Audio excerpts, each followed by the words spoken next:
Hi, I'm Emily. Welcome back to my channel, Chalkboard Creative. I'm the mom of two young girls, 4 and 7.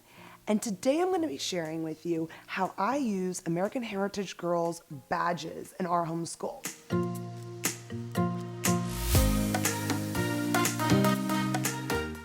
So in our homeschool, we don't use a formal history or science curriculum. We kind of just see where we're at, and I kind of put those things in, as the ideas and questions come along. We are very read aloud based for history, and we do nature reader guides for science, and then we like to get outside and we use a couple little workbooks for science. But in our homeschool, I wanted to approach science and history in a slightly different way.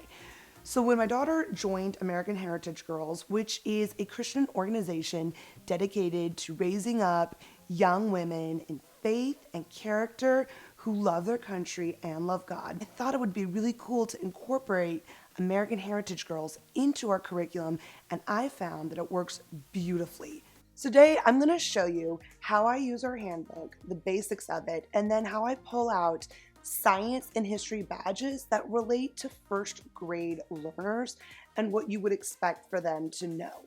In our homeschool, we spend elementary on early American history, which covers everything from the Pilgrims arriving at Plymouth to Native Americans to the founding of our nation and the Revolutionary War. Now, you're not going to find all of that in here, but you are going to find some really wonderful badge ideas that support great standards and learning objectives that an early elementary student would be learning in a typical classroom.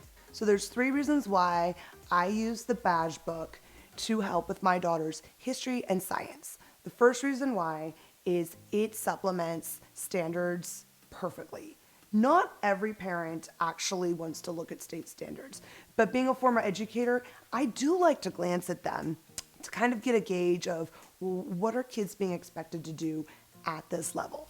I totally believe that every kid is at their own level and should not be pushed, but I like to use standards as a way to plan out the kinds of things that I want to teach my child. Another reason we use the American Heritage Girls badges is because they're just fun and they're meaningful activities that my daughter really enjoys. In order for her to receive the badge, she has to be able to explain her learning to the person who handles signing off on the badges.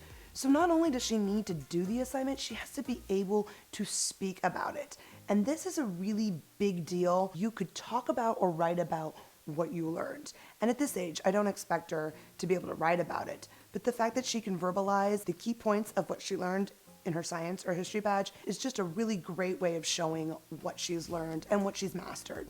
And finally, the last reason we enjoy using the badge books in our learning is because it's just the right amount of learning at this age. She's a newly 7-year-old, and a lot of the stuff that she's doing is not like heavy book work.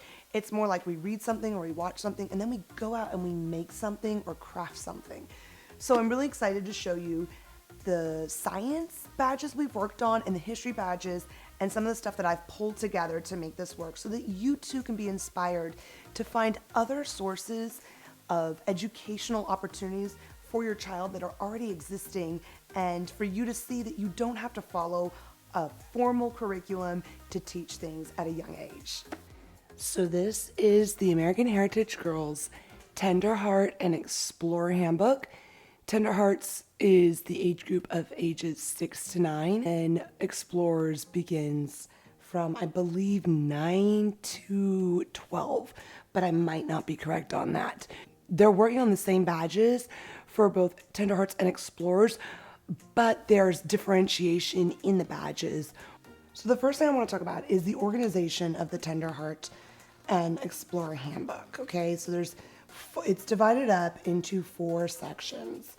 The sections are traditions, the AHG program, which basically talks about how things are laid out, the badges and sportsmen, and that fundamentally explains the guidelines and qualifications on how to achieve a particular badge. And then section 4 is really wonderful. It is the tracking tool section where you can not only track your badges to see at a glance, but you can also see what are the requirements for your daughter to receive her level award.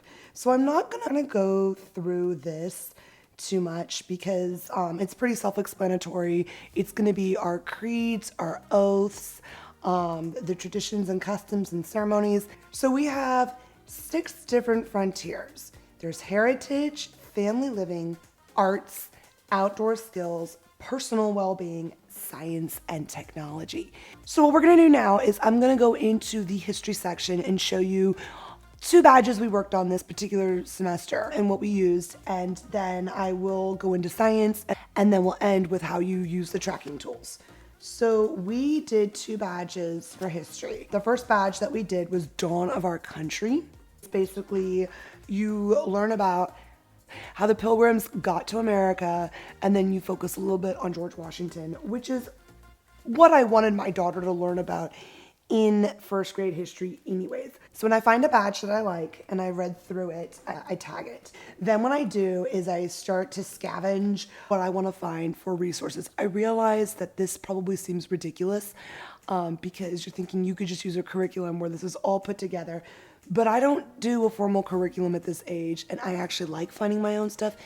You have to complete all of these, and then you get to pick one. So what we decided to do is we were talking about why the Pilgrims left England. For this, we read Margaret Humphrey's Pilgrim Stories, and she narrated every single chapter, so she has a very good basic understanding. Then we talk about George Washington as one of the leaders of the emerging United States. Then she figures out who is he, she creates a little book about him, and then we did the Liberty Bell. So we spent the entire first semester reading Pilgrim Stories. So this has been almost a long year, which is fine with me. We enjoy read-alouds. I cannot speak highly enough of them. I think that living books are just absolutely wonderful for teaching small children about the concept of time and that things change over time. We printed out facts about George Washington, then I read them while she colored this. So the last part was this little Washington timeline, and this is our quote book. And we read a picture book of George Washington so we could fill out this little Washington timeline. This is an entire series by David Adler. It's a very simple read, fun little pictures, and then there's also important date timeline that we use to fill out this, and then she colored it.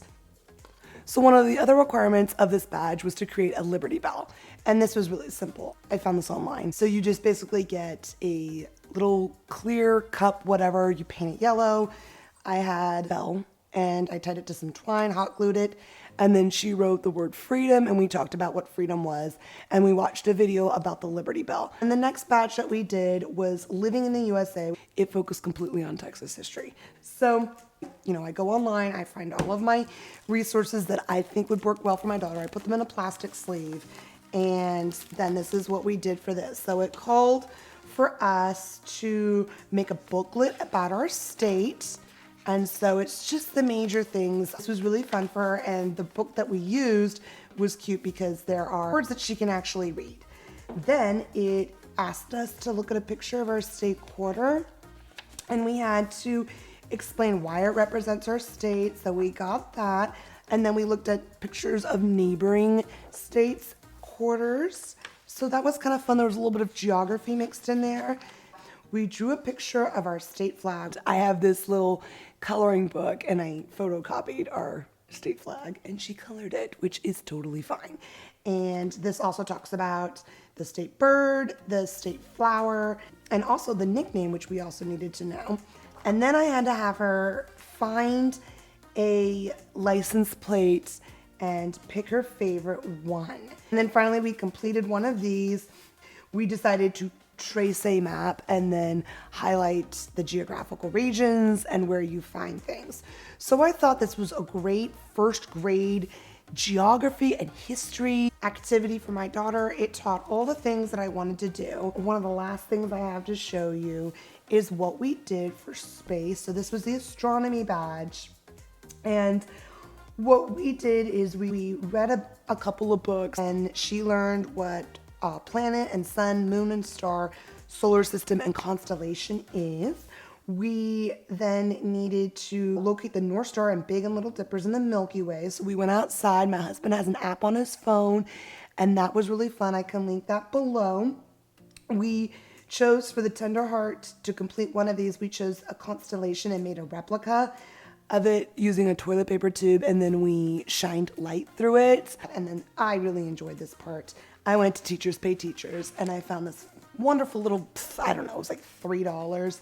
And it's cute because the little planets, she colored all of them using our little golden book. And then she can arrange them because it has numbers on it. And then she can see how close they are. I mean, they're supposed to move a little bit better. So this was fun. She did it entirely on her own. And then after you make the model of the solar system, it has an additional attachment in the file where you're basically going to just do the Earth's gravitation around the sun and the moon.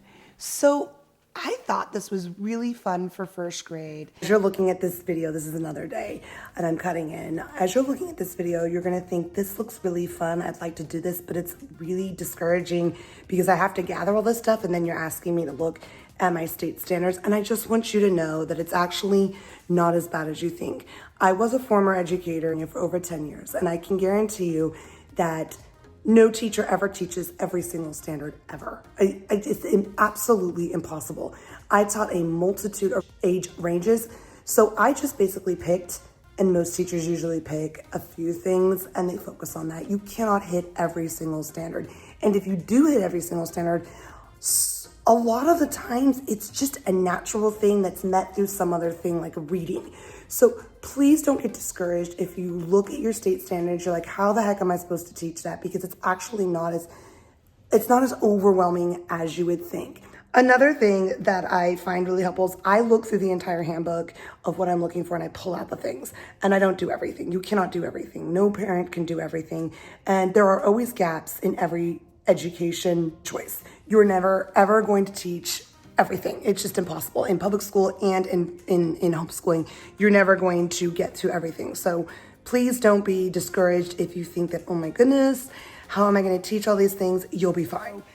I start with a badge index, and it's just a really fun, simple way of seeing all the badges that are available. It's kind of like a table of contents in the very back of the book.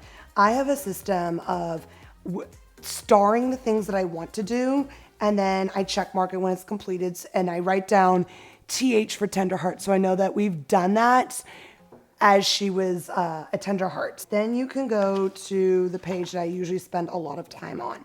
This is, after I do that, I do like to look at the level award requirements for my daughter and check mark as we go along what she's done to meet it. She has 3 years to reach this Tenderheart Sacagawea level award so she can level up to Explorer, and that's plenty of time, but I like to keep track of that. There is the service hour tracking. We have not filled this out because I started keeping tabs on this on my Evernote app, but that's a great little tool for you. And then this is the Tenderheart badge tracking. And again, it's divided by the Frontier's color, and there's categories. These line up to which option did you choose. The darker colors are the required options for the badge, and then the lighter colors are the options. And usually for Tenderhearts, you're only doing one of the options. So we have done some of these as a troop, but then I chose Dawn of Our Country and Living in the USA. They also have a Native American and Constitution and Flag badge, which I am probably going to do in 2nd grade.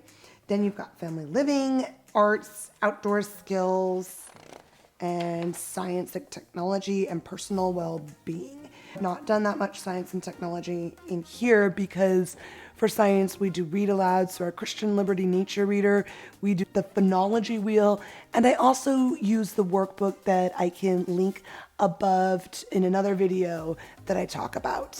Thanks for joining me today as I shared with you how we use the American Girls Handbook to develop and design the badges that support our science and history curriculum with my daughter. I hope you were inspired to look at different ways of learning and different opportunities to teach science and history at this young age. If you are enjoying this content, please subscribe below. I hope you have a blessed day.